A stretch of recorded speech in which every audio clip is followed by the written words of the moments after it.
ভালোবাসার বাংলাদেশ।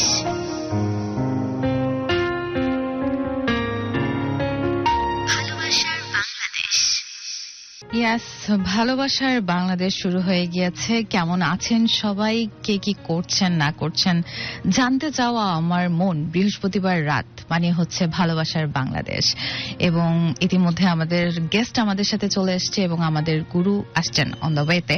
আমি চলে যাই আমাদের আজকে গেস্টের কাছে। ভাই, আপনার নামটা এবং কোথা থেকে এসছেন? জি, আসসালামু আলাইকুম। আমার নাম রনি, বাড়ি বগুড়া, থাকে মিরপুরে, ওখান থেকে আসছি। আচ্ছা, কেমন লাগছে বলেন তো, আজকে আপনি আপনার জীবনের একটা গল্প আপনি শেয়ার করতে যাচ্ছেন? জি, আলহামদুলিল্লাহ, অনেক ভালো লাগছে। তাই? আর আমরা এই অনুষ্ঠানটা আগে নিয়মিতই শুনতাম যখন গুলশানে ছিলাম, নতুন বাজারে। আচ্ছা, বাইরে আমার যে বন্ধু অপেক্ষা করছে, ও আরো গুরুর অনেক ভক্ত। আচ্ছা, গুরুর আসলে সবাই ভক্ত, ওটা আসলে বলার কিছু নেই। আপনি কি করছেন এখন সেটা বলেন তো, মানে কি কাজ করছেন বা কিসে আছেন? আমি একটা টেলার্সে চাকরি করি। আচ্ছা, অনেক বড়, ওটার নাম বলতে চাচ্ছি না। হ্যাঁ হ্যাঁ, কোনো সমস্যা নেই। আপনি হচ্ছেন, আপনি প্রথম থেকে একদম ছোটবেলা থেকে আপনি শুরু করেন, ঠিক আছে? ওটাই বলতে চাচ্ছি। শুরু করে দেন। আমি ছোটবেলার থেকেই ধরতে গেলে ইতিম। আমার বাপ ছিল কিন্তু আমাদের কোনো খবর রাখতো না, অর্থাৎ আমার বাবা আর একটা বিয়ে করছিল। তো আমরা একটা ভাই ছিলাম, একটা বোন বিয়ে হয়ে যায় আমি ছোটবেলা থাকতেই। তো মোটামুটি মায়ে অনেক কষ্ট করেই আমাদেরকে মানুষ করছে, এবং যতটুকু সমাপ্ত ছিল আমাদের শখ আহ্লাদ পূরণ করছে। করার পরে লেখাপড়া শেখানোরও চেষ্টা করছে, আমি করিনি। অভাব অনটন ছিল, তারপরেও তারা আমাকে যথেষ্ট সাপোর্ট দিয়েছে, কিন্তু আমি একটু শয়তানি করতাম। লেখাপড়া আমার ভালো লাগতো না, খেলাধুলাই আমি বেশি করতাম। মাঠে ফুটবল খেলতাম, খেলা দেখলে যাইতাম, এগুলাই। তো এভাবেই তো শৈশব কাটলো। পরে আমার যে বোন জামাই, সেও টেলারিং কাজই করতো। বগুড়াতে অনেক নাম করা একটা টেলার্স আছে, ওই দোকানে কাজ করতে আমি তার কাছে কাজ শিখছি। শেখার পরে আমি কাজ করলাম, শিখলাম দুষ্টমির ভিতরেই। আস্তে আস্তে এভাবে বড় হলাম। আমার ওই ঘরের তারা 4 ভাই, একটা বোন ছিল। আর ওখানে আমার একটা ভাই ছিল। ছোটবেলায় একটা হয় কি, আমার বাবা ভুল করে দিক আর ইচ্ছে করে দিক আমার নামে আর আমার বড় ভাইয়ের নামে, অর্থাৎ জনি আর রনি, আমাদের নামে 2.5% করে জমি, 5% জমি দুইজনক লিখে দেয়। এটা আবার আমার ছোট মায়ের পছন্দ হতো না, যে আমার সন্তান থাকতে তারা কেন পাবে। তো এই জন্য আমার একটা ছোট ভাই আছে ওখানে, ও আমার 5 দিনের ছোট। তো আমার নাম রনি, ওর নাম রানা। আমাকে যখন ওই জমিটা দিয়েছে, তখন আমার ছোট মায়ের ওটা সহ্য হয়নি। আচ্ছা, না হওয়ার কারণে তার নামও রাখছে রনি। আচ্ছা, মোটামুটি গ্রামের সবাই জানে যে ওর নাম রনি, কিন্তু সবাই আমাকে বলে যে আমি রনি। তো আল্লাহর রহমতে এভাবে চলতে চলতে আমরা এত দূর পর্যন্ত আসলাম। আসার পরে আমি মার কষ্ট দেখে আমার ভালো লাগে না, তো আমি ঢাকাতেই চলে আসছি কাজ করার জন্য। কাজকাম করি, বাড়িতে যাই আসি। আমার বাপের, অর্থাৎ আমাদের বাড়িঘর অনেক বড় ছিল, অনেক ভালো বাড়িঘর ছিল, কিন্তু ওখানে আমাদের থাকার জায়গা ছিল না। তো সেক্ষেত্রে আমরা পুরানা বাড়িতে থাকতাম, অর্থাৎ মাটির বাড়ি ছিল। তো ওই বাড়িটা ছিল আমার চাচার। তো ওটা আমার মা আবার আমার চাচাকে টাকা দিছিল, যে এটা যদি তুই বিক্রি করবি তাহলে এই যে টাকালে আর বাড়িটা আমার নামে দলিল কর। তো আমার চাচা সবকিছু ঠিক করছে, কিন্তু আমার মায়ের নামে দলিল না করে আমার চাচার নামে করে রাখছে। সে আবার আড়ালে বিক্রিও করে দিয়েছে আমাদের অজান্তে।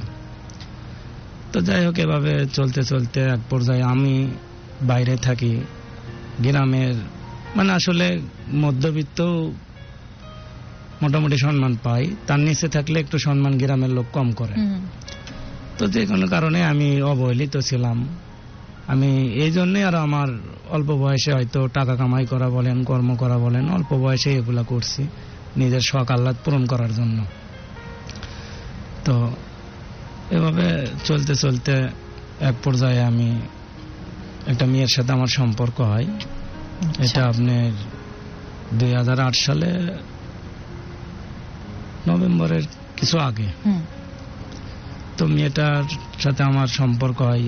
মেয়েটা অনেক ভালো, বাড়ি আমাদের বাড়ির থেকে অনেক দূরে। তো মেয়েটার সাথে এক পর্যায়ে আমার কথা হইতে হইতে পারিবারিক ভাবে যে কোনো ভাবে বিয়ে হয়েছে, কোনো জোর ঝামেলা ছাড়া। বিয়ে হওয়ার পরে আমি 2008 সালে নভেম্বরের 21 তারিখে বিয়ে করি মেয়েটা। তার সাথেই করছেন, বিয়ে করেছেন? জি। আচ্ছা, যাকে পছন্দ করতেন তারে বিয়ে করছেন। আচ্ছা, তারপর বিয়ে করার পরে এটা কি তাহলে বলা যায় প্রেমের বিয়ে? জি। আচ্ছা, কোনো সমস্যা হয় নাই? না। আচ্ছা, খুব অল্প সময় সমস্যা একটু হয়েছিল, মানে মেয়ের ফ্যামিলি মেয়েকে বগুড়াতে বিয়ে দিতে চাচ্ছিল না। আচ্ছা আচ্ছা। তো মেয়ের একটা জিদ আর এগুলার জন্য আর কি বিয়েটা হয়েছে। আচ্ছা আচ্ছা, আমি আবার গল্পে যাচ্ছি, তার আগে একটু কমেন্ট নিয়ে নিই। তো আমি আর একটু পিছনে যেতে চাচ্ছিলাম। তো আমি বিয়ের আগে অনেক দুষ্ট ছিলাম, কাজ কাম করতাম না, খেলাধুলা করতাম ইত্যাদি, এগুলাই করতাম। বাজে ছেলেপেলের সাথে মিশতাম, যারা একটু মানে খল কোয়ালিটির তাদের সাথে মিশতাম। তো যাই হোক, এত জোর ঝামেলার পরে বিয়েটা করলাম। করার পরে মেয়েটা আমাকে অনেক ভালোবাসে, এত ভালোবাসে যা বলার মতো না, খুব ভালোবাসে। বাহ, চমৎকার। এই জীবনে আসলে এমন যতটুকু আপনি বলছেন যে অনেক ভালোবাসে, এই ভালোবাসা পাওয়া অনেক টাফ। জি। তারপর বলেন। অনেক ভালোবাসে। তো আমি তো কাজ কাম করতাম না, অর্থাৎ কাজ কাম না করলে তো তার বিলাসিতা, তার শখ আহ্লাদ এগুলো পূরণ করার কোনো সম্ভাবনা নাই। অবশ্যই। তো এগুলো পারতাম না, কিন্তু ও তখন থেকেই করতো কি, আমাদের আশেপাশে কিছু বাবু ছিল, ওগুলোকে টিউশনি করাতো, টাকা পাইতাম, ও টাকা ওর কাছে রাখতো, আমারে দিত। তারপরেও আমি ওর ওপর হঠাৎ করে, মানে বেকার ছেলে পেলের তো কোনো কাজ নেই, কিছু হলেই হয়তো কিছু নিষেধ করলে, তুমি নিষেধ করলে হ্যান ত্যান, এভাবে একটা ঝগড়াঝাটি হইতো। তো মারধরও করতাম, মোটামুটি যতটুকু পারতাম মারধরও করতাম, কিন্তু তারপরেও সে সহ্য করতো কি, আর কোনোদিনেও তার ফ্যামিলিতে কাউকে বিচ্ছেদ দিত না। আচ্ছা, কাউকে বিচ্ছেদ দিত না। মারধর কে করতো? আমি করতাম। কেন? মানে ওই যে বাইরে কাজ কাম করতাম না, বন্ধু বান্ধবের সাথে ঘুরতাম, এত বেলা পর্যন্ত কোথায় থাকো, কাজ করো না, বাড়িতে সময় কাটাও, এগুলা বিরক্ত লাগতো। তো বিরক্ত লাগতো, এই জন্য আপনি মার দিতেন? পর্যায়ে তর্ক হইতো দেখা যায় না, এটা তো ঠিক না। আপনি কেন মার দেবেন? এটা তো বলতেই পারে না। আপনি তাকে, একজন মানুষকে ভালোবেসে আপনি বিয়ে করেছেন, আপনি তাকে ভালোবেসে আপনার জায়গায় নিয়ে আসছেন, সে যুদ্ধ করে আপনার কাছে আছে, তারপরে আপনার যে প্রবলেমটা কথা বলছেন সে আছে, সে তো বলবেই, তার বলার জায়গায় সে বলবে, কিন্তু আপনি তার জন্য তাকে মারধর করবেন, এটা তো খুবই খারাপ। এটা একদমই ঠিক না, এটাকে আমি একদমই সাপোর্ট করছি না। আমি শিওর যে যারা শুনছে তারাও এই কথাটা বলবে না যে আপনি এই কাজটা করেছেন, যে ঠিক করেছেন। আপনি এখন আপনার যে শুভাকাঙ্ক্ষী আছেন তাকে একটু আপনি সরি বলে দেন সবার সামনে যা করেছেন আপনি। জি, অবশ্যই সরি বলবো, আরো কিছু বাকি আছে। সরি। হ্যাঁ, অবশ্যই, সবগুলোই আমি শুনবো। সবারই ভালো খারাপ আছে, তারও খারাপ আছে, আপনারও খারাপ আছে, তারও ভালো আছে, আপনারও ভালো আছে, কিন্তু আপনি তারপরেও যেটা করেছেন আমি বলবো যে সেটা ভুল করেছেন। যত কিছুই হোক, কিন্তু কারো কোনো মেয়ের গায়ে আপনি হাত তুলতে পারেন না। হ্যাঁ, আপনি একটু সবার সামনে একটু, আপনি, সে হয়তো বা এখন, আমি জানি না, আমি স্টোরির পরেটুকু জানি না সে আছে কি তার আপনার সাথে নাই, তারপরে আপনি এটা করতে পারেন না। সো আপনি যেটাই হোক আপনি অবশ্যই সরি বলবো। সরি। হ্যাঁ, কিভাবে সরি বলছেন? সবার সামনে, বাংলাদেশে সবাই আপনাকে শুনছে, সবার সামনে আপনাকে সরি? আমি সবার সামনেই বলবো, কিন্তু আমি সামনে বলার সুযোগ পাবো আপা? হ্যাঁ হ্যাঁ, অবশ্যই আপনি পাবেন। হ্যাঁ, কারণ আমি তাকে একটা নাম ধরে ডাকি, তার নাম আছে অন্যটা, কিন্তু তবুও আমি তাকে সবসময় ববি খাতুন বলে ডাকি। আচ্ছা, আর এই নামটা তার খুব পছন্দ। বলে ফেলেন এখন ববি খাতুন। আমি যা করেছি আগে ওটার জন্য, যে মাইকটা দিয়েছি ওটার জন্য সরি, যেটা উচিত হয়নি আপনি। জি, অবশ্যই ববি খাতুন, সরি। আচ্ছা, হ্যাঁ, তারপর যাই। তো তারপরে ও মোটামুটি ভালোই, ও আমার বাইরের ছেলেপেলের, মানে যাদের সাথে চলাফেরা করতাম, এটা এক পর্যায়ে আমার বন্ধ হয়ে যায়। প্রায় এভাবেই 10 সাল 10 পরে যায়, 2010 সাল। তখন আমি ওর সাথে যে কোনো একটা প্রতিজ্ঞাবদ্ধ করে আমি বগুড়া শহর ছেড়ে ঢাকাতে আসি। আসার পরে আমি বললাম, মোটামুটি আমাদের সংসার অনেক ভালো চলিচ্ছে, অনেক, কোনো সমস্যা নাই, ভালো চলিচ্ছে। এটা আসলে আমাদের বগুড়ার আঞ্চলিক। হ্যাঁ, আমি এটার জন্য বললাম আর কি, ভালো চলিচ্ছে, একটু ইয়াটাকে নরমাল করলাম। আচ্ছা, তারপর আমি একটু আঞ্চলিক ভাষা চলে হ্যাঁ আসে। কোনো সমস্যা, আমরা মজা লাগছে, এই জন্য তো ভালো চলিচ্ছে জিনিসটা। বগুড়ার অঞ্চলে একটা ওয়ার্ড আমি শিখে গেছি, চলিচ্ছে। ওকে, তো যাই হোক, আমি ঢাকাতে আসলাম, বাড়িতে যাই, নিয়মিত যাওয়া আসি করি। এবং তখন তো ওই যে বললাম আমার জায়গা জমি সবই ছিল বাপের, কিন্তু আমাকে দেয়নি। তো আমরা দুইজনে কষ্ট করেই, আমি ওর কাছে একটা ওয়াদা করছিলাম যে আমরা দুইজনে যদি কষ্ট করে কিছু কিনতে পারি, তোমাকে তো মহারণার টাকাও আমি দিইনি, যদি পারি জীবনের প্রথম মানে ফার্স্ট কিছু করলে আমাদের সংসারের জন্য, আমি সেটা তোমার জন্যই করব। এমনকি ওরে ভালোবাসে আমি নিজস্ব একটা অ্যাকাউন্টও খুলিনি, বাহ, যা কিছু করছি ওর জন্য। আচ্ছা। তো তারপরে মোটামুটি ওর একটা চাকরি হলো হেলথে, বগুড়া TMSS এ, ওখানে ও চাকরি করে নিয়মিত, এখন পর্যন্ত চাকরি করে। আচ্ছা, বাহ, ভালো, চমৎকার।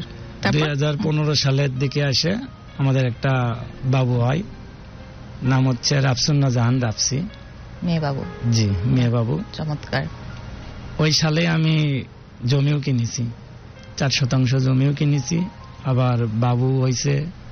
আবার ওই সালে আমরা বাড়িও করছি, বাড়ি করছি একটা রুম আমি। আচ্ছা গুরু চলে আসছেন, সমস্যা নাই, আপনাদের গুরু চলে আসছে, কিন্তু আপনারা গুরুর যে আশা ভরসা সেটা তো আপনারা রাখেন না, বেশি বেশি করে শেয়ার। আমি বলছিলাম সবাইকে যে গুরু আসবে তখনই যখনই হচ্ছে বেশি বেশি শেয়ার আসবে। গল্পটা কন্টিনিউ করি। জি, তো বাবু আসলো, বাবু নিলাম, তারপরে জমি কিনলাম, ওই বছরই বাড়ি করলাম। মোটামুটি যতটুক সমাপ্ত ছিল সবাইরে মিষ্টি মুখ করাইছি। তো এভাবেই চলতে চলতে চলতে মোটামুটি ভালোই ছিলাম। তারপরে হঠাৎ করে আমি ঢাকাতে আসি, যাই, পরে কিছুদিন পরে জানেন যেহেতু আমার বড় বাবুর 3 বছরটা ছোটটা নুসরাত জাহান রিফা, আবার ও আসলো। মোটামুটি ওই বছরে আর একটা আমরা রুম করলাম, পরে মোটামুটি বাড়িটা মানে একটা রুম করছিলাম আগে, পরে আরেকটা করলাম, ওই ব্যাংক থেকে লোন নিয়ে করলাম। এভাবে চলতে চলতে চলতেছে আলহামদুলিল্লাহ। হঠাৎ করে 19 সালের দিকে আইসা, আমি তো তখন গাজীপুরে চাকরি করতাম, ওখানে ওই টেলার্সটা অনেক বড়, অনেক নাম করা, অনেক বলবো। তো ওখানে চাকরি করেছি, করতে করতে বন্ধু বান্ধব থাকে না, তা আমার ফোনটা, আমি তখন থেকে অ্যান্ড্রয়েড সেট ব্যবহার করি, তা আমার এক বন্ধু ফোনটা নিয়েছিল, নিয়ে যে কারো একজনের সাথে কথা বলছে, বলার পরে ইমুতে কথা বলছে, মেয়েটার বাড়ি ফরিদপুরে। দেশের ভাষা কোথায় তোমার? বগুড়া। বগুড়া কোথায়? সদর থানা, নিশিন্দারা ইউনিয়ন। দুপচাচিতে খুব বেশি দূরে না? না, ওখান থেকে তো কাহালুদ্দিন দুপচাচি। জি জি, ওখান থেকে 30 কিলোর মতো, 30 কিলো 20 কিলো আর বেশি। দুপচাচির নদীটা বেঁচে আছে এখনো? ওই যে ছোট একটা নদী ছিল দুপচাচির সামনে দিয়ে। হ্যাঁ, নদী আছে, এখনো আছে। তো পানি আসে না ওরকম? কম, আমাদের করতো নদীতেও তো তেমন পানি নাই এখন, পানি কমে গেছে অনেক। দুপচাচির যে হাটের পাশ দিয়ে ওখানে যে একটা শ্মশান আছে, জি জি, ওখানে সুন্দর ওই যে সনাতনের কথাগুলো প্রথম মুখস্থ করছিলাম মানে, হরে কৃষ্ণ হরে রাম, কৃষ্ণ কৃষ্ণ হরে রাম। তারপর তো ওই মেয়েটার সাথে কথা বলছে, বলার পরে মেয়েটার সাথে ইমুতে কথা বলছে না, ফোনে বলছে আমি জানি না। তো ইমুতে আসছিল, আসার পরে মেয়েটার সাথে, ওই ছেলে তো আর কথা বলে না, মানে আমার কলিগ, ও তো আর কথা বলে না, ফোনও চায় না, যখন ওর মন চায় নেয় ব্যবহার করে, আবার আমাকে দিয়ে দেয়। তো হঠাৎ করে ওই মেয়ে আমাকে নক দেয়, তখন আমি আবার ওই মেয়ের সাথে পরিচয়, মানে পরিচয়ের আড়ালেই একটু একটু আমিও কথা বলি, বলতে বলতে তাকে আমি, তার সাথে আমার কোনো রিলেশন নাই, তা আমি বললাম যে আপনি কে? তখন উনি সঠিক কথাই আমাকে বলছে যে আমার বাড়ি অমুক জায়গাতে, আমিও সঠিক কথা বলছি, কিন্তু আমি যে আমার বিয়ের বিষয়টা এটা আমি বলছিলাম না, এটা আমি গোপন রাখছিলাম। সেও আমাকে জিজ্ঞেস করেনি, আমি বলিনি, না বলাতে তো এক পর্যায়ে করেনি, তাই বলনি, বাট জিজ্ঞেস করলে তো অবশ্যই বলতে। জি, কিছু একটা বলতে সৎ আছে না, কিছু একটা বলতাম, মানে জিজ্ঞেস করলে হয়তো মিথ্যে বলতাম, নাহলে সত্য বলতাম। আমার নাম মোহাম্মদ রনি। আমার নাম কি? গুরু হইতেছেন। আমার ডাক নাম হচ্ছে ছবি। ওরা কবিতা মেলাইছিল, বাড়ির লোকজন, আশপাশের লোকজন আছে না গ্রামের, বড়টা রবি, তাহলে ছোট ভাই হলো রাখবো ছবি, আর পরটা রাখবো কবি। তো ওরা তো বাইচে গেছে রবি আর কবির কারণে। ছবি বলাতে আমি যখন বলি যে আমার নাম ছবি, সবাই আমার খালাতো বোনের নাম ছবি, আমার বইয়ের নাম ছবি। এবং এই বলার কারণে আমার ক্যারেক্টারিস্টিক্স বদলা গেছে, কেমন পশ্চিম থেকে সবসময় আমার পার্সোনালিটি হেলে থাকে এই টাইপের। বুঝছেন বাবজান? সো ডাক নামের সাথে একটা ব্যাপার থাকে। ওরা ভাগ্যিস কবিতা যদি না মিলাইতো তাহলে আমার পার্সোনালিটি এরকম পশ্চিম থেকে হেলে থাকতো না, এই তাতা থই থই টাইপের এরকম হতো না। আমারও খোঁজা খোঁজা দাড়ি থাকতো তোর মতো।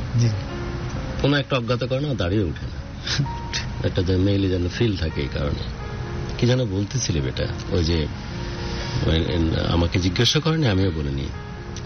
জি, আমার মানে বাড়ির নাম কি? আমি যেমন ছবি, তোর বাসার নাম রনি বলে ডাকে। রনি, রনি আর ছবি কি সুন্দর মিল, দুই অক্ষরের নাম তো সবাই রসাই করে, লাস্টের দিকে রসাই করে। কিন্তু আমরা প্রথম শ্রেণীর মাল। আমরা আসলে আবেগের কারণে আমার এই প্রশ্নটা ফর্সাতার জন্য এরকম করে আঙ্গুল দিয়ে রাখছি, এটা কালোতে জন্য লুকায় রাখি। তো আমরা একটু আবেগ কনভিন্স করার জন্য এইসব নাটক করি, বাট আসলে আমরা ওই জায়গাতে সততা দেখাতে পারি না।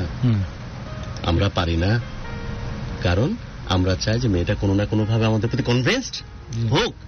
তার জন্য বিবাহিত অমুক সমুক এসে এগুলোকে ইচ্ছা করে আড়াল করি, ঠিক কিনা বল? অবশ্যই ঠিক, আমি তো বললাম আমরা দুজনে এরকমই। এবং আমরা পুরুষ জাতি, আমাদের ফিতরাতের একটু কুত্তা টাইপের, আমরা এরকমই নই মেজরিটি। কিছু ভালো মানুষ আছে, তাদের কথা আলাদা, রাইট? আমরা এটাকে লুকিয়ে আড়াল করে একটু মাস্তির জন্য এগুলো একটু আড়াল করার চেষ্টা করি, রাইট? এবং কি করলে আর কিভাবে দেখালে আমাকে বিবাহিত না দেখা যাবে, বোঝা যাবে, সেটার জন্য অভিনয় করার জন্য ব্যস্ত থাকি, ঠিক কিনা? জোরে বাড়ি মার বল।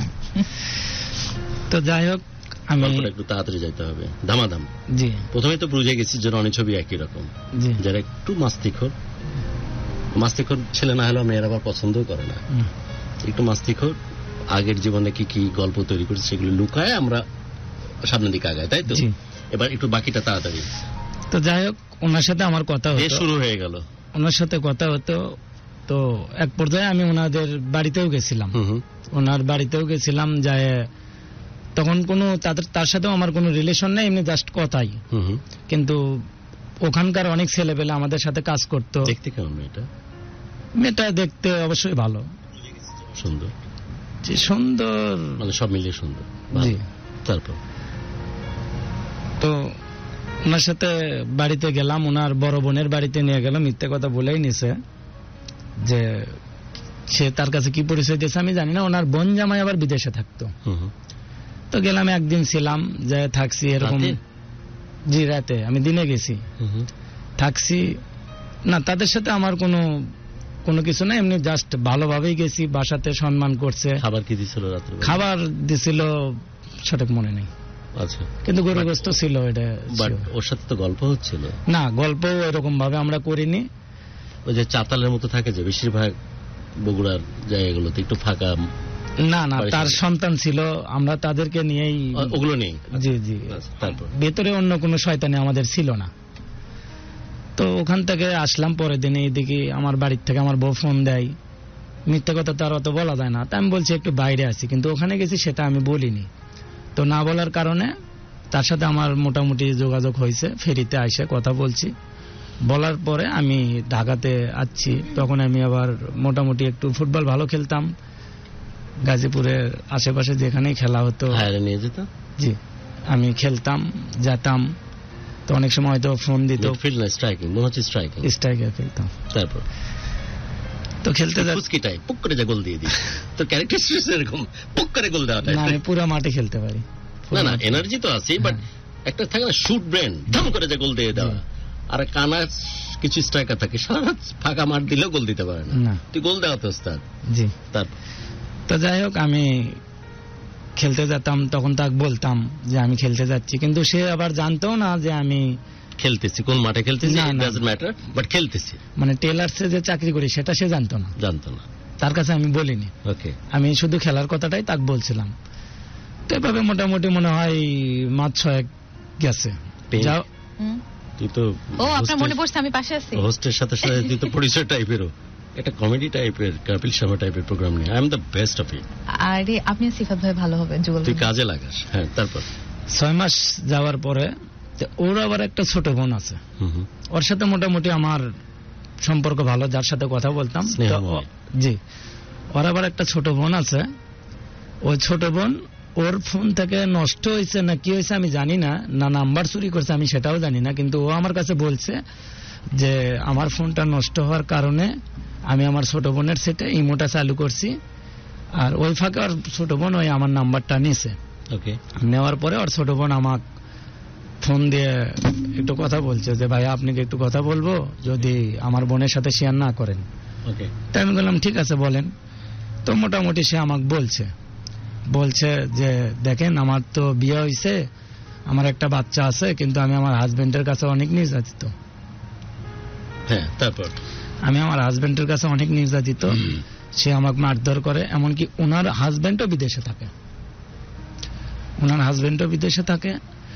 তো আমি বললাম যে আমি আপনার জন্য কি করব বলেন। তো বলতেছে যে আমি আমার একটা ছেলে বাবু আছে, আপনি যদি ঢাকাতে তো মেলা লোক গার্মেন্টসে চাকরি করে, তা আমি আমার ছেলেকে নিয়ে যাই একটু গার্মেন্টসে চাকরি করতাম। তো আমি বললাম আপনার ছেলের বয়স কত? তো বলছে আমার ছেলের বয়স মোটামুটি হাঁটা চলাফেরা করতে পারে। তো আমি বললাম আনুমানিক বয়স, ও তখন আমাকে মিথ্যে বলছে 3 বছরের মতো। তো আমি বললাম 3 বছর যদি হয় তাহলে তো ওই ছেলেকে মাদ্রাসাতে রাখলে অবশ্যই থাকতে পারে, কারণ গাজীপুরে অনেক মাদ্রাসায়। তুমি মাদ্রাসা কেন পাঠিয়ে দিচ্ছ? না, ও যে চাকরি করবে, ও চাকরি করলে তো আর ছেলেকে তো মাদ্রাসা থুতে হবে।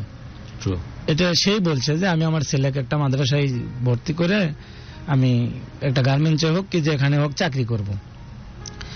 তা আমি বললাম অনেক ভাবে চিন্তে দেখার পরে আমি বললাম দেখেন আপনি তো একটা মহিলা মানুষ, আর তাছাড়া আপনি ওর বোন, আমি নিয়ে আসবো, আপনার কি হয় না হয় ওটা তো বলা যাচ্ছে না।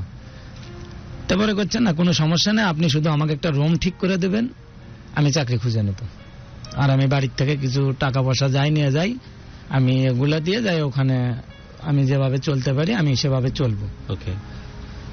তা আমি প্রায় এভাবে মাসখানিক গেল, যাওয়ার পরে আমি রাজি হয় না 1 মাস যাওয়ার পর তো আমার বন্ধু বান্ধব কলিগ যারা আছে আমি বললাম এই ঘটনা। তা আমি যে ওই মেয়েটার মানে আর বড় বোনের সাথে যে কথা বলতাম এটা মোটামুটি আমার ফ্রেন্ড সার্কেলরা জানে, কারণ আমি তাদের সামনে কথা বলতাম। কোন দিকে, বড় না ছোট? মানে ফোকাস কারো দিকেই নাই তখন। আচ্ছা, ওই সময়টা ওপেন ছেড়ে দিয়েছে যেখানে যার হয়। না, আমার ওই সিচুয়েশনে ওগুলা ভাবনায় আসেনি। ঠিক আছে। তো এভাবে চলার পরে আমি আমার বন্ধু বান্ধবকে বললাম যে এই ঘটনাতে হচ্ছে শোনেন এগুলো বাড়তি ঝামেলা না লেওয়াই ভালো, আর আপনি তাদেরকে কিভাবে চেনেন? তাই আমি বললাম শোনেন তার বোনের সাথে আমার পরিচয়, ভালো সম্পর্ক, আমি তাদের বাড়িতে গেছি, তারা সে ধরনের মানুষ না, আমি এভাবেই বললাম। তো আমার বন্ধু বান্ধব করছে ঠিক আছে যেটা তুমি ভালো মনে করো। আর বন্ধু বান্ধবের ভেতরে আমি আবার মোটামুটি ওরা আমাকে একটু সম্মান করতো, যে কোনো বিষয়ে আমার থেকে ওরা সহযোগিতা পাইতো, এই কারণে ওরা আমাকে সম্মানও করতো, ভালোবাসতো। তো দিন শেষে যাই হোক মেয়েটাকে আমি আসতে বললাম। করতে পারি রানী? জি অবশ্যই। তোমার কি কোনো উদ্দেশ্য আছে আজকে এই প্রোগ্রামে আসার? এমন উদ্দেশ্য অনেকের থাকে যে কোথাও প্রবলেম হয়েছে কিভাবে রিজলভ করা যায়, বা কষ্টের কথা বলতে আসে হালকা হওয়ার জন্য। জি আমার অবশ্য আছে। কি উদ্দেশ্য? উদ্দেশ্য আমার যদি তাকে রিজলভ করা যায়, তাকে ফিরিয়ে আনা যায়, এরকম টাইপের কিছু আছে? না এরকম কিছু নাই, একটু বললে আপনি গুরু। আগে আসলে তো আলহামদুলিল্লাহ এরকম ব্যাপার আছে। জি। আইএমএ জাহেলিয়া যুগ থেকে না শুরু করে স্ট্রেট ওই গল্পে চলে যাও যে বর্তমান পরিস্থিতি কি, যাতে আমি ওদের সাথে ওই কথা বলার সুযোগ পেতে পারি। এটা তুমি চাও নাকি চাও না? জি আমি চাই, কিন্তু তাহলে স্ট্রেট ওয়েতে ওই গল্পে ঢুকে যাও।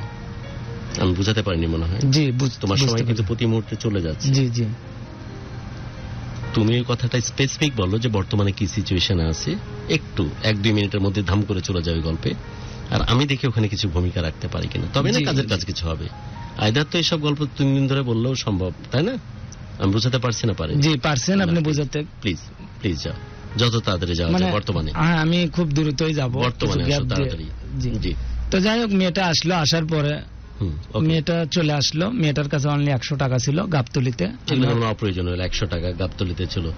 ও যদি ছাগল নেওয়াতে থাকতো কি বাল প্রবলেম হইতো? টাকা যে 100 টাকা 20 টাকা থাকতো কি সমস্যা হতো? না, এগুলোই অপ্রয়োজনীয় আলাপ।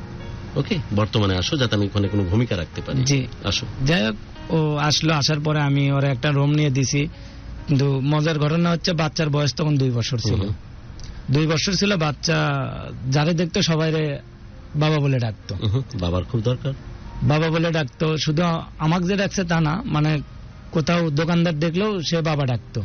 এটার মা বলতো না, ছেলেই ডাকতো। না না, মা বলতো তোমাকে এই গল্পটা, নাকি তুমি দেখছো কোনদিন? আমি দেখছি, আচ্ছা। আসার পরে তো আমার কাছে আচ্ছা আচ্ছা, দেখছি তো ডাকতো। ডাকার পরে আমি তো, ও গার্মেন্টসে চাকরি করে পারে না, ছোট বাচ্চা নিয়ে গার্মেন্টসে চাকরিও করতে পারে না।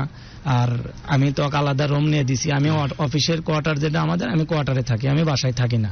বাসায় ও একাই থাকে। আমি বলছি এটা আমার বোন, মামা তো ফুফাতো এরকম একটা বোন বলে আমি তার একটা রুম নিয়ে দিছি। কখন যাইতে ওখানে? জি, আমি যেতাম না। যখন শেষ করে গাড়ি টাড়ি সব ভাঙে বাড়ি চলে যাবো না, পুরুষের মধ্যেই পড়িস না, অবশ্যই যাইতি না। আমি কখন যাইতি সেটা কথা। হ্যাঁ, ওখানে যেতাম। আমি রনি আর ছবি মিলাই ফেলছি, ভাই ভাই টাইপের।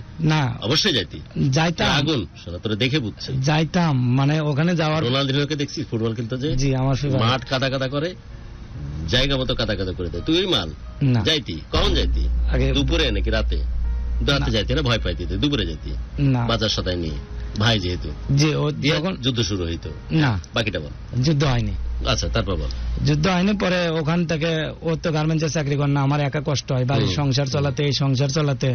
তখন আমি ওরে বললাম, তাহলে আমরা যেহেতু মেসে খাই, তুই না, আমরা যেহেতু মেসে খাই, তাহলে তুই আমাদের 4-5 জনক খাওয়া, অন্তত মাস শেষে রোমবার খরচ বাড়বে, একটা খাওয়ার টাকাটা, আর আমাদের টেনশন করবে না। তখন আমি ওর একটা ম্যাচ চালু, ও বললো যে ঠিক আছে ম্যাচ চালু করো। তো এর ভিতরে আমি ওর বড় বোনক বলছি, ও যে বাড়ির থেকে আমার কাছে আসছিল সেটা কেউ জানতো না। ওর বড় বোনকে আমি বললাম যে একটা কথা, সুলতানা কিন্তু আমার এখানে আছে, মেয়েটার নাম সুলতানা, ওর ছোট বোনের নাম বলা দরকার নেই। ওকে ডান।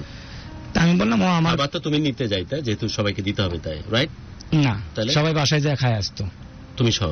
জি, ওকে। আমি সবার পরে যাইতাম, কারণ অনেক সময় টাকাটুকু লাগতো, কোন একটা কথা বলা লাগতো। চলে গেল, তারপর তুমি টাকাটুকু নিয়ে আলাপ। জি, আলাপ ইজ ভেরি গুড। তারপর তখন আমি লাস্টে যে কথা বলতাম যে কোনো কিছু দরকার নাকি, ও যদি বলে যে টাকা ধার লাগবে তাহলে আনে কাউকে থেকে দিতাম। ওদের সামনে তো এগুলো বলা যাবে না, না, বাকি যেগুলো খাচ্ছে ওরা চলে গেল, তখন বিজনেস নিয়ে আলোচনা হতো, তখন বলতাম ভেরি বিজনেস ডিল। তো ওখানে আরো পরিচিত আছে আমাদেরই, মানে একই বাসায় থাকে আমাদের অফিসেরই, কিন্তু তারাও জানতো। তার সাথে পর্যন্ত আমার কোনো সম্পর্ক তখন হয়নি। না হওয়াতে তখন আস্তে আস্তে জিনিসটা আমরা অনেক বড় করে ফেললাম। লকডাউন আসলো, করোনা বাড়তে থাকলো। হ্যাঁ, ওকে। তখন তো রান্না ভালো না মেয়েটা? ফরিদপুরের মানুষের রান্না ভালো মন্দ মিলেই। ফরিদপুর নিজপুর বুঝে না, বাট আমি আবু ভাইয়ের মতো বলছি যে হাত দেখি যে আবু আছে ব্যাচেলার পয়েন্টে, রান্না ভালো। তারপর তো সবাই খাইতো, 5 জন থেকে শুরু করলো, আস্তে আস্তে ওখানে প্রায় 40 জন হয়ে গেল। 40। জি।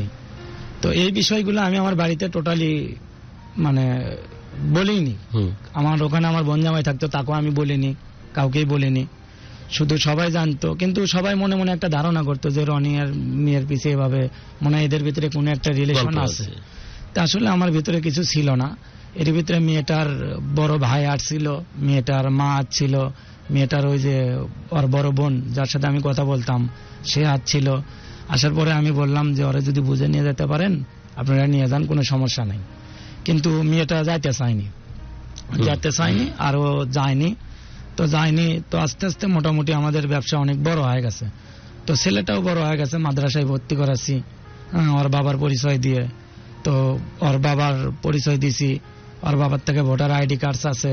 তখন ওই মেয়েটা দেয়নি, মানে সত্যি ওর স্বামীর সাথে ওর খুব একটা ভালো সম্পর্ক ছিল না। তারপর কি করলাম, মানে বর্তমানে আসো তাড়াতাড়ি। জি, গল্পটা তো ওখানেই গল্পটা ওখানে লুকে বলো। তো ওনার হাজবেন্ড বিদেশ থেকে আসলো ছেলেকে দেখার জন্য। বিদেশ থেকে? কোন দেশ থাকে? তখন সম্ভবত ওমানে থাকতো। ওমান থেকে তো সে খরচ পাঠায় পরিবারের জন্য? না, পাঠায়নি, ওনাদেরকে টাকা পাঠায়নি, কোনো টাকাই পাঠায়নি। তোমাকে এমনটা বলছে, আসলে কি পাঠায়নি? তুমি কিভাবে? তখন তো সে আমার কাছে ছিল, তার নাম্বার তো জানতো না। ও তোমার কাছে ছিল বলতে কি তোমার বুকে? না, মানে আমাদের আমি যেখানে থাকি সেখানেই ছিল। আর তখন সেট ছিল আর বাটনওয়ালা সেট। তখন তার সাথে সেভাবে ওর কথা হতো না, কিন্তু ওর ফ্যামিলির সাথে কন্টিনিউ কথা হতো। আপনার বউ কই ছিল? আমার বউ বাড়িতে ছিল। আচ্ছা, বউ বাচ্চা বাড়িতে? জি। আচ্ছা, তারপর? It's very optional. কে কোথায় ছিল ওটা তো আর কোনো ব্যাপারের মধ্যে পড়তেছে না আপাতত আর কি। বাট কেমনে কনফার্ম হলেন উনি যে টাকা পাঠাইতো না বিদেশ থেকে? কারণ তার সাথে তো এক পর্যায়ে আমার সব মানে কথা জানো তো শেয়ার যারা হতো। কত অড জব করে, কত কষ্ট করে, 53 ডিগ্রি টেম্পারেচার। জি, আর ফ্যামিলির সাথে ওর কোনো যোগাযোগ ছিল না। আপনি মেয়েটা চাইলে বলছে এরকম, মেয়েটা বলছে, মানে এটা আমি তুমি তার confirm বোনও কিভাবে, বলছে। বাবু? আমি কনফার্ম এভাবে যে যেহেতু সে যখন তার সাথে কথা বলছে, এমনকি তার শাশুড়ির সাথে, তারপরে আপনি স্পিকার রেখে তাতে তুমি না, বলছো, তাহলে তাকে যে আমি যে সেটটা দিয়েছিলাম হুম। সে সেটে সে কথা বলতো, সে সেটে সম্পূর্ণ রেকর্ডিং ছিল। এটা মেয়েটাই করছে। তখন এক পর্যায়ে যখন তার সাথে আমার সম্পর্ক হয়ে গেছে, তখন তো তাকে আমি জিজ্ঞেস করছি, তখন মূল গল্পে যাওয়ার আগে শুধু একটা কথা বলে রাখি, জি আমি এতেশাম যে ধরনের ক্যারেক্টারের মানুষ, জি ভাগ্যিস আমি ছেলে হয়েছে। আমি যদি মেয়ে হইতাম একজনকে না বলতাম না। বিশ্বাস কর, বাংলাদেশ 64টা জেলার জায়গায় 7টার একটা অবৈধ ডিস্ট্রিক্টে জন্ম দিতাম, কিন্তু আমি কাউকে না বলতে পারি না। আর আমি যেহেতু চাল্লু মাল, আমি এমন ভাবে ম্যানেজ করতাম সব নাগরিককে তৃপ্ত রাখতাম এবং ওরা ভরসাও করতো। জি বলে গুরু, আমি এখানে একটু আমার গল্পটা এখানেই লুকিয়ে আছে, আমি একটু বলতে চাচ্ছি। তো সে করলো কি, লকডাউনে বাড়িতে গেল, বাড়িতে তাকে ঘুরে চলে আসলো 6 মাস থাকার পরে। তখন সবকিছু আমি মেনটেন করে নিলাম, যেভাবেই হোক ব্যবসা আমরা দুইজনেই শেয়ারে করি, এটা সবাই জানতো। ওকে ব্যবসা করতে করতে তখন তার হাজবেন্ড বিদেশ থেকে চলে আসছে। ওকে আসার পরে তার এয়ারপোর্টে একটা মেয়ে রিসিভ করছে। এটা তার মুখের কথা, আমার না। সে মেয়েটা রিসিভ করার পরে সে মেয়েটার সাথে কিছুদিন থাকছে, 1 সপ্তাহ 15 দিন, যেদিন হোক আমি সেটা জানি না। থাকছে, থাকার পরে এটা মেয়ের কথা।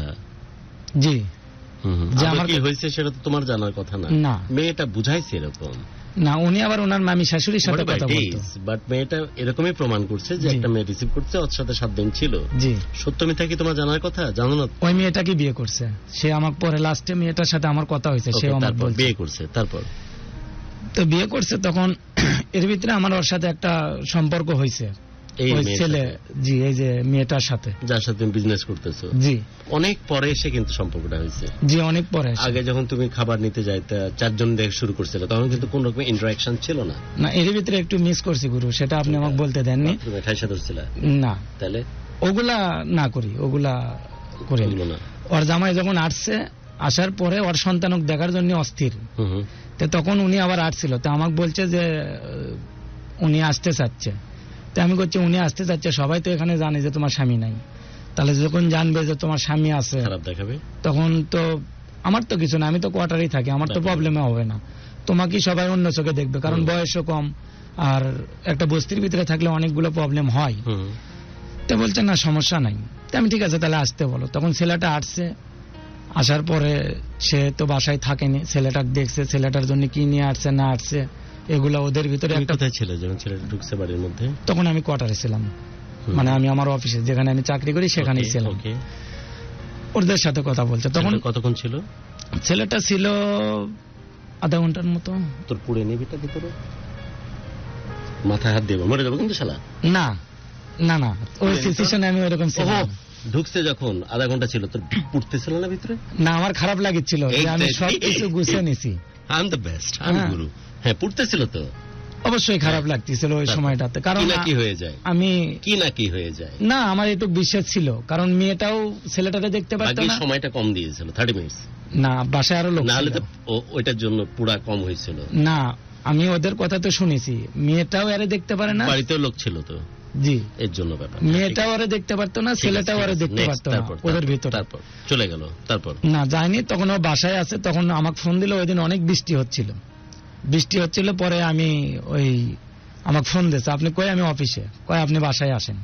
বাসায় আসলাম, কয় এত রাত হয়ে গেছে, এখন এ কোথায় যাবে? তা আমি বললাম সমস্যা নাই, থাকার জায়গা আছে, চাইলে আমার সাথে থাকতে পারে। তখন ছেলেটাকে আমি আমার কাছে নিয়ে গেছি, যে আমি যে কোয়ার্টারে থাকি সেখানেই নিছি। নিয়ে যাওয়ার পরে আমি তাকে বললাম, উদ্দেশ্য তো একটার ভিতর থেকে তথ্য নেওয়া, তো ওর ভিতরে কেমিস্ট্রি কেমন চলতেছে আমি বলি ওই মেয়েটা কিভাবে, এটা তো এগুলো হয়নি না। আচ্ছা ঠিক আছে, শুনি। যখন ও আসছে আমার কাছে, আসার পরে আমি আমার ডিউটি শেষ করে আমরা দুইজনে ছাদে গেছি। যাই আমি তাকে বললাম যে ভাই, ওরা কিন্তু অনেক ভালো, আপনি চাইলে ওদেরকে নিতে পারেন। তখন ছেলেটা আমাকে বলছিল আমি যে স্যাপ ফালাই সে স্যাপ আর খাই না। ওটাই স্টার্টিং, সাথে এগুলো ছিল নাকি শুধু এটা যখন গল্প করছিস ছাদে? না, ওগুলা শুধু এটা হ্যাঁ গল্প। তারপর না, আমি তার সামনে খাইনি। আমি খাইলেও আমি আলাদা করে যেহেতু দেন শুরু হলো যে ওরা ভালো নিতে পারো দেন। আমি বললাম যে আপনি ফেললে থুতু ব্যাক করি না। হ্যাঁ, সে কথা বলছে। বলার পরে সে রাতে আমার কাছে ঘুমাইছিল, সকালবেলা উঠে চলে গেছে। যাওয়ার পরে আমি ছেলেটাকে আবার ফোন দিছি যে ভাই একটু চিন্তা ভাবনা করে দেখেন যে নেওয়া যায় কিনা। ও আছে ওর মতো ও থাকবে, আপনার মতো আপনারা থাকবেন। তো বলছে যে না, আমি তাকে নিব না। তো এভাবে থাকার পরে প্রায় 15 দিন পরে ও হঠাৎ করে আমাকে ফোন দিয়ে, মানে তখন ওদের ভিতরে কি কথা হয়েছে এটা আমি জানি না। হঠাৎ করে ও ছেলে ওরে দিয়ে দিবে। ওই ছেলেকে দিয়ে দেবে যে বাচ্চাটা ছিল, ওটা তো মেয়ের কাছে থাকে। হ্যাঁ, দিয়ে দেবে, ছেলে ওরে দিয়ে দেবে। ও মা না? আমি বলি একটু, তখন আমি বললাম যে তুই এই ছেলেটার জন্য জীবন নষ্ট করলি, তুই ছেলেটা দিবি মানে দিয়ে তুই থাকতে পারবি? কয় আমি সব পারবো। আমি কই কিভাবে সম্ভব? রেজাল্ট এখন বর্তমান অবস্থা বলো। এখানে একটু লুকে আছে। তো বলছে আমি পারবো। হঠাৎ করে সে আমার উপর জিদ করে সন্তানক দিয়ে আসলো, সন্তানক বাড়ি দিয়ে আসার পরে ও ওই দিন বাড়িতে থাকে, পরের দিনই ব্যাক করছে। তখন ম্যাচটা আমি অন্য কাউকে দিয়ে চালাতাম, যেহেতু তখন অনেকগুলো লোক। বিজনেস তো ভালো? হ্যাঁ, বিজনেস ভালো। পার মান্থ কেমন ইনকাম? প্রতি মাসে 1 লক্ষ টাকা। আরে বাপরে, ওই সময়? জি। মাল এখান্তি। তো যাই হোক, না আমি ওর টাকা কখনো ধরিনি। না ইনকাম তো হচ্ছে। তারপর আপনি পুরো গল্পটা আমার শুনলে হয়তো বুঝতেন। আমি ওর টাকা কখনো ধরিনি, কিন্তু হ্যাঁ ওখানে ভালোবাসা দেখাই তো আমার কোন জায়গায় দেখা যাচ্ছে আমার বাড়িতে আমার বাচ্চা দিয়ে দিল তারপরে বাপকে দিয়ে দিল। বাচ্চা বাপক দিয়ে দিয়েছে। দেওয়ার পরে ও বাড়ি এখানে আসার পরে অস্থির, আমাকে যাইতে দেয় না।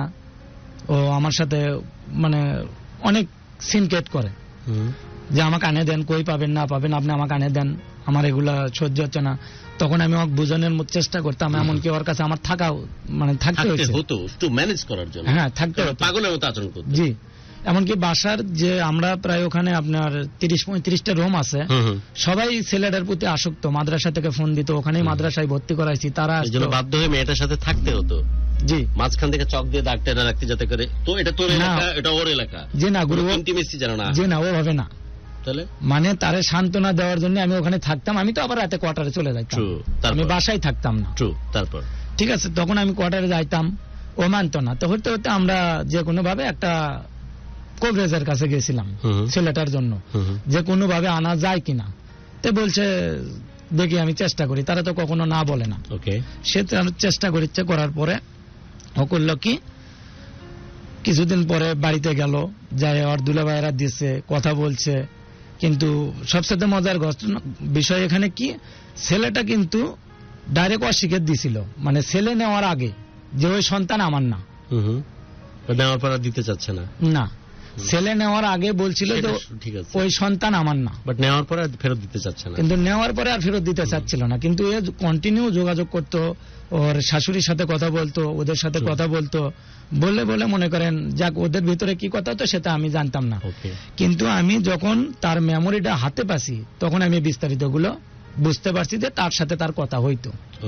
আর এই মেমোরিটা আমি পাইছি এখন থেকে 8 মাস আগে। তার আগে আমি কিচ্ছুই জানতাম না। আমার সাথে যেমন বুঝাইছে তেমন বুঝছো তুমি? জি। তার আগে আমি কিছু জানতাম না। তো তারপরে মেয়েটা করলো কি, আপনি 2023 সালে সম্ভবত অক্টোবরের কিছু আগে আমি গাজীপুর থেকে আমার চাকরি চলে যাই। তার ভিতরে ওর সাথে আমার ভালো একটা সম্পর্ক হয়ে গেছে, এমনকি শারীরিক সম্পর্কও তার সাথে আমার হয়ে গেছে। হয়নি না, বিয়ের সাথে হয়নি। তখন আমরা এমনিতেই আমাদের ওই ছেলের সাথে ডিভোর্স হয়নি? ডিভোর্স হয়ে গেছে। তোমার সাথে বিয়ে হয়নি? না। তোমার বউ বাচ্চা কিছু জানে না? না, তারা কিছুই জানতো না। আর যে বলতেছো জেনে যাবে যে? ইনশাল্লাহ সব জানে। ইনশাল্লাহ? জি, এখন সবই জানে তো, সবকিছুই তারা জানে, আমার ফ্যামিলি সবাই জানে। এই জন্য আমি গল্পটা মিস করতে চাচ্ছিলাম। বর্তমানে অবস্থাটা অনেক খারাপ। কি শুনি ওখান থেকে একটু সীমিত করে গল্প শেষ শুনে গেছি, যা বুঝার। বর্তমানে কি সিচুয়েশন? তো তারপরে মেয়েটা চলে গেছে আমার কাছ থেকে 2023 সালে অক্টোবর মাসে। আমার ওখানে চাকরি যাওয়ার পরে আমি চলে গেছে মেয়েটা। জি, আসার পরে আমার সাথে মিরপুরে আবারও ছিল। মিরপুরে তখন আমরা স্বামী স্ত্রী পরিচয় দিয়েছিলাম। এমনকি আমরা মানে জিসম কে ভুক এ ভুক রাহা নাহি যাতা না, সেটা মাস্তি, ওটা অন্য জিনিস। চলে গেল, তারপর বল। চলে যাওয়ার পরে আমি তখন এক পর্যায়ে দিশেহারা হয়ে গেছিলাম। দিশেহারা কেমন, কারণ তার সাথে তো আমি অনেক সময় দিছি। আমার ফ্যামিলিটা ধরতে গেলে এটাও আমার একটা ফ্যামিলি ছিল, কারণ তার সবকিছু দেখভাল করতাম আমি। বাজার লাগুক যেটা লাগুক এত পরিমাণে পরিশ্রম করতাম যা বলার মতো না। তারপরে সে বাড়িতে যাওয়ার পরে তখন আমাদের কাছে প্রায় ব্যবসার কিছু টাকা ছিল। তারপরে আমাদের ফ্রিজ টিরিজ জিনিসপাতি অনেকগুলো জিনিস কিনছিলাম, আমাদের 2টা রুম ছিল। এগুলা সব আমি ও আমাকে বললো যে দেখেন আমি বাড়ি যাই, বাড়ি গেলে আপনিও একটু গুছিয়ে ওঠেন, সবকিছু জানুক। আমার বিদেশে যাওয়ার কথা ছিল, ও বাড়ি যাবে, ঠিক আছে তুমি যাও, বাড়ি যাও। একটা কিস্তি উঠাইছিলাম ওই যাওয়ার বড় বোনের কাছে, সে টাকাটা আমি কিস্তির টাকা প্রতি মাসে মাসে দিয়ে দিতাম। ও তো চলে গেল, কি কারণে গেল? ও আমাকে ভালো কিছু বলে গেছে, মানে বাড়িতে যাচ্ছি যে আমি বাপ মাসে ফিরছে পরে অনেকগুলো ঘটনার পরে। এখন বর্তমান অবস্থা কি? গুরু মাঝখানে একটু কথা আছে, ওগুলো একটু শুনতে হবে, মাঝখানে একটু কথা আছে। তো আমি যখন দিশাহারা হয়ে যাই তখন আমি কোনো কিছু সামলাতে না পারে আমি সরাসরি আমার ওয়াইফের সাথে কথাটা শেয়ার করি। সে আমার বন্ধুর মতো, সে আমার বউ হলেও মানে আমার দেখা সবচেয়ে মানে ভালো মানুষ মনে হয় আমার স্ত্রী। জি, ওখানে তো কপাল পুড়ছে ওর, এত মানে আমার দেখা সবচেয়ে ভালো মানুষ ওখানে যে কপাল পুড়ছে ওর। না, আমি আমার গল্পটা শুনে আপনি বুঝতেন কপাল পড়তো না। আরেকবার বল। আমি তো তার কোনো কিছু আমার দেখা সবচেয়ে পৃথিবীতে আমি গ্যারান্টি দিয়ে বলতে পারি আমার দেখা যত মানুষ আছে পৃথিবীতে তার সাথে ভালো মানুষ আর আমি দেখিনি। ওখানে যে কপাল পুড়ছে ওর। হ্যাঁ, ওর বল বাকি গল্প। আচ্ছা, যাই হোক, তো তারপরে আমি তার সাথে সব কথা শেয়ার করার পরে আমি বাড়িতে চলে গেছি। ঠিক সবে সব শুনে আমাকে সে কিছু বলেনি, আমাকে বলছে তুমি একটু ধৈর্য ধরো, সব ঠিক হয়ে যাবে। কি ঠিক হবে? সব ঠিক হবে, হয়তো তুমি তারে ভুলে যাবা, কি সে ভুলে যাবে ইত্যাদি, এগুলো আমাকে বলছে। বলার পরে আমি সবে বরাতের দিনে বাড়িতে গেলাম। বাড়িতে যাই আমি তো মানে এগুলা ধরে রাখতে পারি না। আমি আমার মায়ের সামনেও কান্না করি, আমি আমার বউয়ের সামনেও কান্না করি, সন্তানের সামনেও কান্না করি যে আমার ওর কথা ভুলতে পারছে না। না, আমার ওই বিষয়গুলো আমি বলতে পারছি না। নাম কি মেয়েটার জন্য? সুলতানা। সরি, সুলতানাকে বলতে পারছে না। না, বউকে বলতেছিস? জি, আমি তাকে বলছি। বলার পরে সে আমাকে বললো তুমি টেনশন করো না, ধৈর্য ধরো, দেখি। বউ বলতেছে? জি। ধর আমি তোর বউ। জি। তুই আমার সামনে বল, ওইভাবে কানতে কানতে বল। জি, আমি বলছি যে আমার এই সমস্যা, যে আমি মেয়েটার সাথে আমার নাম কি? তোর আমার নাম কি? ববি খাতুন। আরে খাতুন মতন বাদ দে, শর্টে মার। আমি খাতুনই বলি। খাতুন? জি। খাতুন মানে তো বই হয়। জি। তুই আফগানিস্তানের মতো দেখতে, মানে আফগান খাতুন আমি। জি। ওকে, আমাকে বল যে দুঃখের কথা বল। যে আমি যে বলতেছি যে দেখো ওর সাথে আমার একটা রিলেশন হয়ে গেছে, আমি বিষয়টা এভাবে বুঝতেও পারিনি, যে কোনো ভাবে হয়েছে। তো যাই হোক, এতদিন তো আমি তোমাকে কোনো কষ্ট দিইনি। আমার তার সাথে যে সম্পর্ক, কি তার সংসার যে আমি চালাইছি, আমি প্রতি মাসে মাসে বাড়িতে আসছি, মানে যে এরকম। সে বুঝতেছে, তুমি মন খারাপ করো না, সব ঠিক হয়ে যাবে। না, এভাবে সে আমাকে বলেনি, সে স্তব্ধ হয়ে আছে। আচ্ছা, স্তব্ধ হয়ে আছে যে তুমি এগুলো কি বলিচ্ছ। আসলে আমার 2টা সন্তান বলে যে বাবা আম্মু তোমার কি হয়? বাচ্চা কাচ্চার সামনে বলছিস? না, বললেই তো বাচ্চা কাচ্চার সামনে কান্তি। মানে তারা তো পরে বিষয়গুলো জানছে, যখন দেখা যাচ্ছে আমি তার সাথে একটা তর্ক করছি, তখন পোলাপান হয়তো বাইরে থেকে। বর্তমান অবস্থা কি? আর পিছনে যাওয়ার দরকার নেই, লুকায় আছে সব গল্প বাদ। না, এখানে গল্প আছে, লুকায় নেই। কোথায় এখন বর্তমান অবস্থা কি? মেয়ে কোথায়? সুলতানা কোথায়? সুলতানা বাড়িতে। কোন বাড়িতে? ওদের বাড়ি। বিয়ে করছে নি? না। তাহলে ও বিয়ে করেনি, কিছু করেনি, সম্ভবত আগের স্বামীর আর বউ আছে আমার কাছে থাকার, মানে কিছুদিন আগে, এখন থেকে 3 মাস আগে যখন আমার কাছে ছিল তখন ওদের সাথে একটা কন্টিনিউ যোগাযোগ হইতো। তার মানে ওই লোকটার সাথে কমিউনিকেশন আছে এখন? জি। আসা যাওয়ার মধ্যে আছে লোকটা? জি। যেহেতু লোকটার বউ আছে ঘরে, রাইট? জি। ওই যে রিসিভ করতে গেছিল যে এয়ারপোর্টে, ওর সাথে তো সংসার করতেছে লোকটা, পরে সে আবার দেশের বাইরে চলে গেছে। আন্ডারস্ট্যান্ড, বাট লোকটার সাথে কমিউনিকেশন আছে, রাইট? আর বাচ্চাকে কি ফিরে পাইছে সুলতানা? জি। বাচ্চা কোথায়? সুলতানার সাথে? জি। নাকি ওই? না, সুলতানের সাথে। বাচ্চা ফিরে পাইছে। জি। তুই কোথায়? আমি এখন বউয়ের কাছে ফিরে গেছিস? না, বউয়ের কাছে আমি কন্টিনিউ, মিস নাই। হ্যাঁ, বউ কি বলে? মাফ করে দিয়েছি তোরে? না। তাহলে সে বলছে তোমার কোনো দোষ আমার কাছে নাই, এখানে অনেক বড় কিছু কথা দোষ নাই কেন, সেটার ব্যাখ্যা কি দিয়েছে? আর ব্যাখ্যা দিস না তুই, আমার এটলিস্ট ব্যাখ্যা না দিস না। গুরু, এর ভিতরে একটু আরে, কথা তোর আছে। ব্যাখ্যা আছে। না, জিনের আসর ছিল, এই কারণে ঘটনাগুলো ঘটছে। এরপর যে বউ কি কারণে মানছে, মানে নিচ্ছে, বউ কি কারণে রানী বলছে যে তোমার কোনো দোষ নাই। না দোষ নাই এটা বলেনি, বলছে যে তোমার সব দোষ মাফ করে তুমি যদি আমার কাছে আসো, তোমার কোনো দোষ আমার কাছে নেই। ফাইনালি গেছিস তার কাছে? হ্যাঁ, তার সাথে তো আমার কন্টিনিউ। ব্যাকগ্রাউন্ড সাউন্ডটা বন্ধ কর, অনুষ্ঠান শেষ করি আমরা। হ্যাঁ, ওর সাথে গেছিস ওর কাছে? জি। মন প্রাণ সঁপে দিয়ে তার দিকে ফোকাস তোর আছে? না না নাই, সুলতানাতে মন পড়ে আছে। আমার দুইজনকেই প্রয়োজন, মানে আমার দুইটাই দরকার। কিভাবে ম্যানেজ করবি? এতদিন 7 বছর যেভাবে করলাম। আপনি এখানে কিছু আমি মিস করছি, সেটা একটু আমাকে বলতে দেন, বলতে দিলে আপনি বুঝবেন। কিছু মিস করিসনি? করছি গুরু, আমি বলছি। আমি কিন্তু সে আমারে জেল খাটাইছে। কে? এবং হ্যাঁ, সে আমারে কিন্তু সুলতানা তোরা জেল খাটাবে, এটাই নর্মাল। আমি এখানে শুনতে চাচ্ছি না, ওগুলো গল্প ঠিক আছে, কিন্তু তারপর দুজন কি লাগবে, রাইট? দুজন কি লাগবে, তাই তো? আগে তোরা জানতো না, এখন জানছে, তারপর ম্যানেজ করা সম্ভব? ওর সুলতানের ফ্যামিলি তো আগে থেকেই জানতো। You are fit, very fit and fine, but মানসিক ভাবে ইমোশনাল জিনিসগুলোকে ম্যানেজ করতে পারবি বলে তোর মনে হয়? ইনশাআল্লাহ। জানার পরে যেহেতু মেয়েটা ক্ষমা করে দেয়, তোর বউ যে সে, যে আমার এই ঘটনা সবাই জানার পরেও তো সে আমার কাছে আরো 8 মাস ছিল। বিদায় নিচ্ছে আজ। সবার জন্য অনেক অনেক দোয়া, প্রত্যেকটি প্রাণ ভরে উঠুক ভালো লাগা নিয়ে, আর প্রত্যেকটি হৃদয় শাসিত হয় শুধু ভালোবাসা দিয়ে। আমি একটা সঙ্গত কারণে সবসময় বলি যে পৃথিবীতে যদি যাররা পরিমাণ কোনো কিছু থেকে থাকে তার নাম ভালোবাসা, আর পৃথিবীতে যদি ভালোবাসার আতুর ঘর বলে কিছু থেকে থাকে তার নাম নারীত্ব।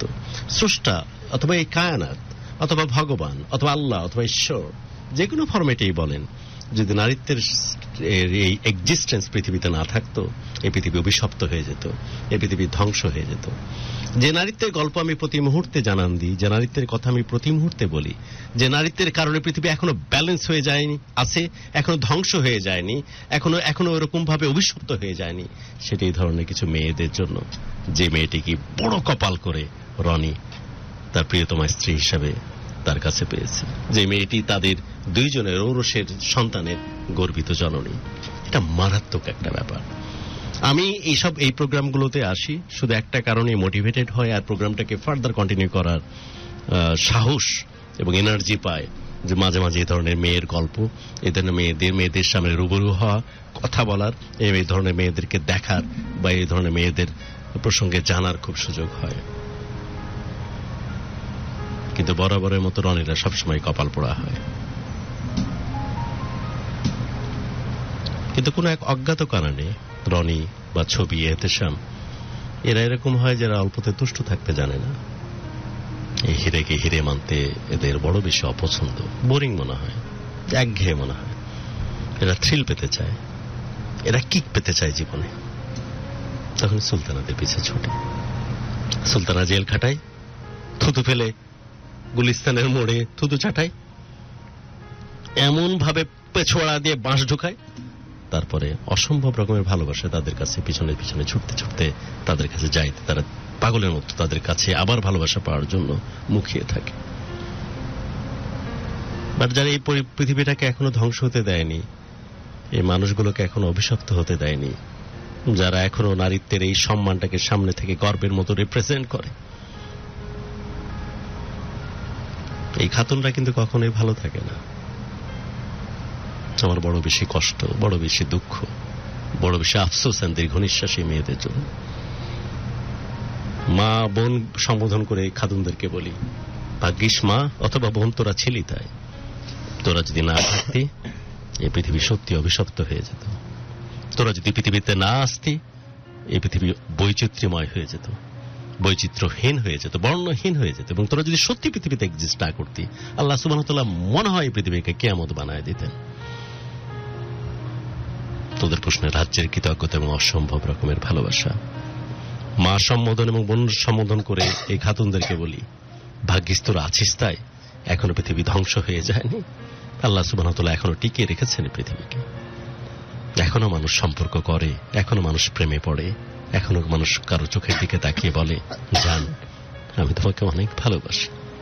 এখনো মানুষ হয়তো গর্বিত হয় তাদের সন্তানে যখন ভূমিষ্ঠ হয়, তোদের ঔরসে তাদের সন্তানরা, তবে যে তুমি তুমি আমার গর্বিত সন্তানের মা, এ ধরনের সম্মানবোধ তার প্রশ্নে কাজ করে। আমাদের ফিতরত, আমাদের নোংরামি, আমি ছবি এতেশাম অথবা রনির মতো নোংরামি গুলো এখন এই মেয়েগুলোকে বিতর্কিত করে দেয়নি। এদের প্রশ্ন অসম্ভব রকমের শ্রদ্ধা। অনুষ্ঠান শেষ করছি অসম্ভব একটা অতৃপ্তি নিয়ে, তোর কাছে শেষ একটা লাইন বলে, যদি পারিস সময় থাকতে সুলতানা বিবিয়ানা ছেড়ে খাতুনে মনোনিবেশ কর। খোদার কসম লাগে, এমন এক অভিশপ্ত জীবন সামনে তোর জন্য ওয়েট করতেছে যে পৃথিবী তোর চাতে হাবিয়া তোজকের চাতে অসহনীয় উঠবে। যদি পারিস এখন এই মুহূর্ত থেকে ঘুরে দাঁড়া। বিদায় নিচ্ছে আজ। সবার জন্য অনেক অনেক দোয়া। প্রত্যেকটা প্রাণ ভরে উঠুক ভালো লাগা নিয়ে, আর প্রত্যেকটা হৃদয়ে শাসিত হোক শুধুই ভালোবাসা দিয়ে।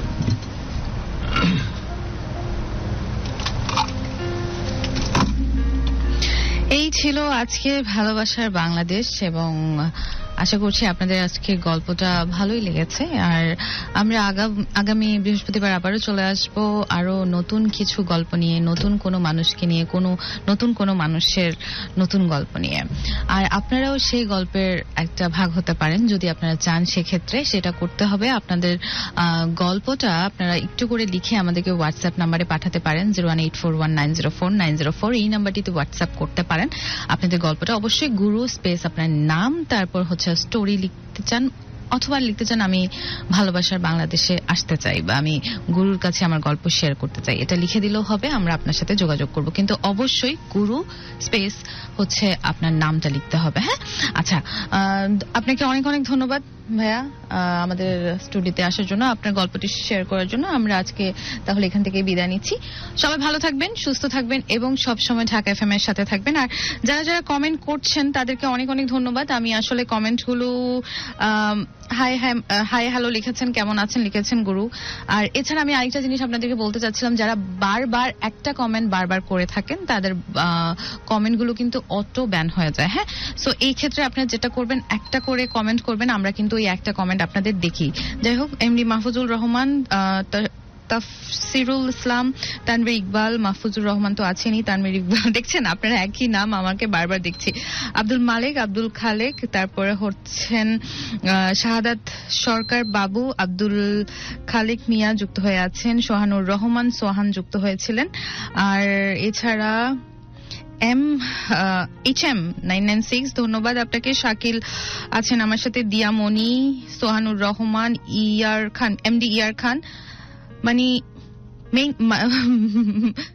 আচ্ছা এটা আমি বুঝতে পারছিলাম না। আচ্ছা যাই হোক, তাসনিম আহমেদ নাইম নামটা শুনে আমি ভেবেছি একজন মেয়ে হতে পারে, কারণ এই শোগুলোতে আমি হচ্ছে মেয়েদের কমেন্টস অনেক কম দেখি। মেয়েরা হচ্ছে চুপ করে বসে মনে হয় শোনেন, কিন্তু কমেন্ট করেন না। শাহনার সুমন, ধন্যবাদ আপনাদের সবাইকে আমাদের সাথে থাকার জন্য। আবারও কোনো একদিন আপনাদের সাথে দেখা হয়ে যাবে, কোনো একদিন কি নেক্সট বৃহস্পতিবারে দেখা হবে ভালোবাসার বাংলাদেশে। আজকের জন্য এখানে বিদায় নিচ্ছি। সবাই ভালো থাকবেন, সুস্থ থাকবেন, এবং সবসময় ঢাকা এফএম এর সাথে থাকবেন, পিঙ্কির সাথে থাকবেন। আল্লাহ হাফেজ।